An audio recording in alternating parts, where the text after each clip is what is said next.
Sveiciens no Ceļo Rediju. Kā jau redzat, mēs ar Laumu esam ieradušies pasaulē bagātākajā pilsētā Abu Dabī.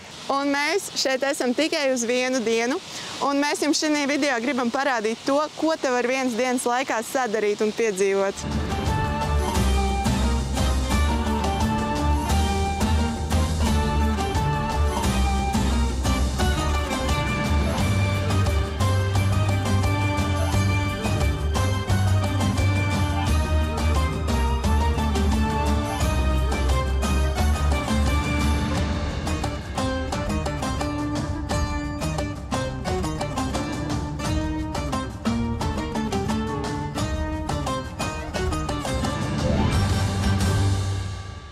Ja tu domā, kāpēc mēs izvēlējāmies ceļot uz Abu Dabī, tad pirmais iemesls ir tas, ka tā ir laba vieta, no kurienes mēs varam doties uz savu nākamo galamērķi. Un otrs iemesls, protams, ir tas, ka mēs vēlamies redzēt, kā izskatās bagātākā pilsēta pasaulē. Abu Dabī ir apvienoto Arābu Emirātu galvaspilsēta un ir pietiekami foršs galamērķis pat tad, ja esi bijis netālu esošajā Dubajā. Šī pilsēta ir lielāka nekā Dubaja, taču tā ir mazāk noslogota, ar mazāk debeskrāpiem, bet tik un tā Abu Dabī ir ko redzēt un piedzīvot. Šodien mēs sāksim ar Abu Dabī slavenāko apskates objektu Šeiha Zajāda lielo mošeju. Ieeja šajā mošejā ir bez maksas, toties ir jāievēro stingras cieņas un pieticības ģērbšanās prasības. Ja esi sieviete un vēlies apmeklēt šo mošeju, tev būs jāatrod abaja, kas ir arābu klēti, kas pārklāj tavu ķermeni. Bez tās tevi šeit iekšā vienkārši neielaidīs. To var nopirkt pie mošejas ieejas apakšzemes tirniecības veikalā pa dažādām cenām. Agrāk abaja varēja saņemt bez maksas uz mošejas apmeklējumu laiku, taču kopš Covid viņi pārķauts to darīt, bet tagad tā ir jāpērk pašiem. Tieši priekš mošejas apmeklētājiem, tādiem kā mums, te ir pilnīgi izliktas cenas. Reiz ir uzrādītas cenas, sieviešu apģērbam 45, vīriešu apģērbam 50, kas ir apmēram 15 eiro, tieši tā kā mēs gaidījām. Šeiha Zajāda lielā mošeja ir spilgts piemērs islāma arhitektūrā. Šo varētu pat nosaukt par mūsdienu pasaules brīnumu. Te apvienojas kultūras mantojums, vēsture un greznība ar mūsdienu dizainu. Šī mošeja tiešām ir liela un grandioza. Tās galvenajā lūkšanas zālē atrodas 96 kolonnas, apdarināts marmorā ar ziedu zīmējumiem. Kopā šeit ir 82 kupoli, kuros redzam dažādi islāma arhitektūras stili. Šeit var redzēt unikāls dārgums, tostarp 7 kristāla lustras, no kurām lielākās svēr 11 tonnas, kā arī paklāji, kas ir iekļauts Guinness rekordu grāmatā kā lielākais ar rokām mezglotais paklājs pasaulē, kura platība ir 5700 kvadrātmetri. Labākais laiks, lai apmeklētu mošeju, ir vēl pēcpusdiena un saulrieta laiks. Secinājām, ka mošeja noteikti ir numur 1 lieta, ko iesakām arī tev iekļaut Abu Dabī darāmo lietu sarakstā. Mošejas apmeklējums mums ļoti patika un iedvesmoja. Ir apbrīnojami redzēt tik lielu un iespaidīgu celtni. Sajūtas to redzot varam pielīdzināt tikai Tadžmahala apmeklējumam Indijā. Turpinot savu dienu, tālāk dosimies uz Emirātu Palace, Emirātu pili, kas ir grezna 5-zvaigžņu viesnīca, un, manuprāt, tā ir obligāti jāapskata esot Abu Dabī. Emirātu pils ir arhitektūras ikona, kas reprezentē arābu greznību un stilu. Pilī ir 114 zelta kupoli, 1002 lustras, augstas arkas un griesti, gari gaiteņi, kas visi dekorēti ar zeltu.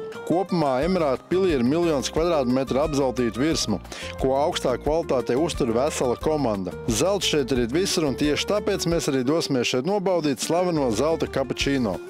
Visi grib ceļot, arī tu gribi ceļot. Ar ko sākt, kur atrast informāciju? Travelmania.lv tev palīdzēs. Atrod savu ceļvedi, izplāno galamērķi un dodies piedzīvojumos. Dalies ar saviem ceļojumiem un iedvesmo citus ceļotājus. Travelmania.lv piedzīvojums ir tā vērts. Un rekur man ir zelta kapučīno. Tas ir karstais kapučīno, viņš ir ārkārtīgi skaists. Un te ir arī šis zelts, un īstenībā tas zīmējums atgādina šo pašu pili vai arī mošeju, respektīvi arābisko stilu māju. Laumai bija kapučīno, kas ir tikai karstā versija, te man ir tikai cold brew, kas ir tikai domāta kā augstā kafija. Viņa arī pasniegta savādāk. Un, ja redzat, šeit ir arī smugas zelta plāksni virsū. Tagad ir mana kārta notestēt šo brīnumu.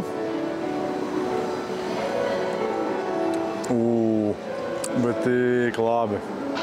Nu, Es domāju, ka garš ir tās naudas vērta. Tev zeltiņš uz lūpas palika. To noteikti vajag kaut kādā veidā sataupīt.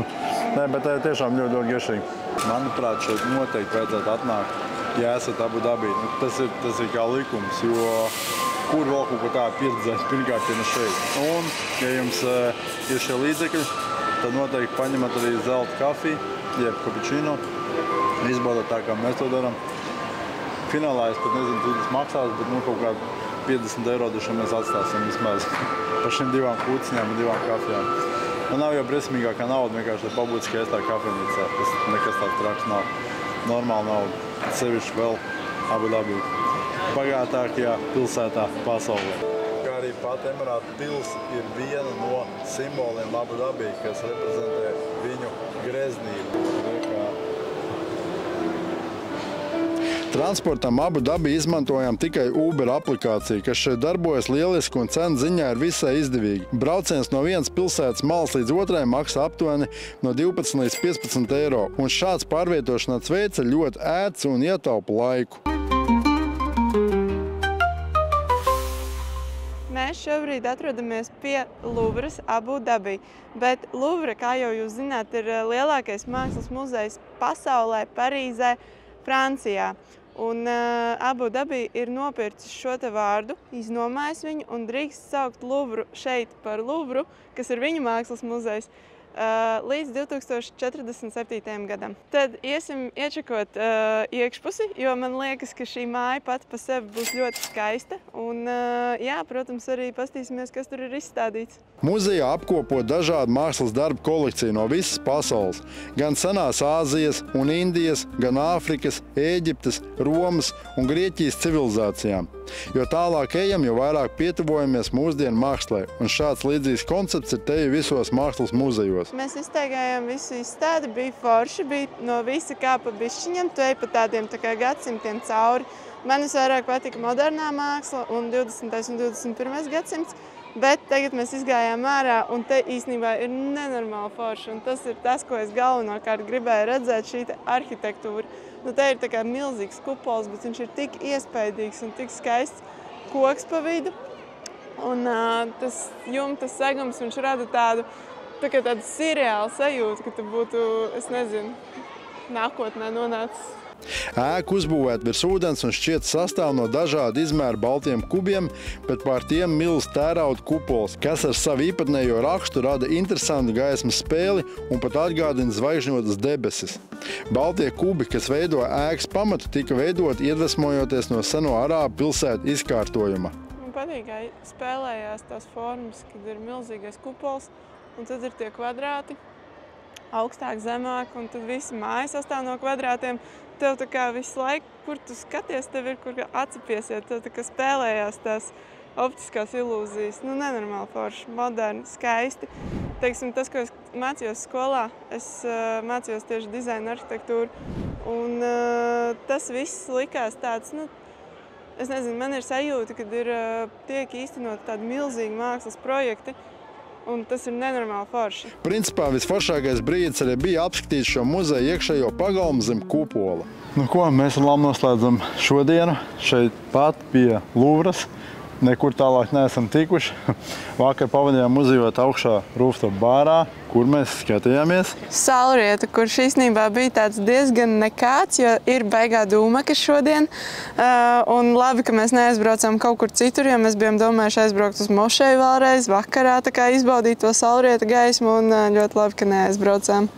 Jā, bet pats jautājums, vai Abu Dabī var apskatīt vienas dienas laikā? Es teikšu, ka jā. Ļoti daudz ko redzēt, kā jau redzēt, ko mēs piedzīvojām.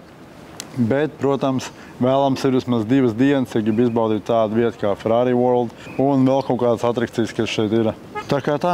Jā, bet, teiksim, priekš manis pirmo reizi šeit esot bija ļoti forši. Un es teiktu, ka viena diena noteikti arī ir tā vērta, ja jums sanāk, tad ideāli. Bet sākam jums lielu paldies, ka skatījāties šo video. Mēs ar Laumu ceļojam tālāk. Bet no jums gaidām kādu komentāru, un ja neesat piesakojuši šim kanālam, noteikti piesakojiet, jo šeit ceļā video kļūst tikai vairāk. Bet mēs jums sakam uz redzēšanos! Visi grib ceļot, arī tu gribi ceļot. Ar ko sākt, kur atrast informāciju? Travelmania.lv tev palīdzēs. Atrod savu ceļvedi, izplāno galamērķi un dodies piedzīvojumos. Dalies ar saviem ceļojumiem un iedvesmo citus ceļotājus. Travelmania.lv piedzīvojums ir tā vērts.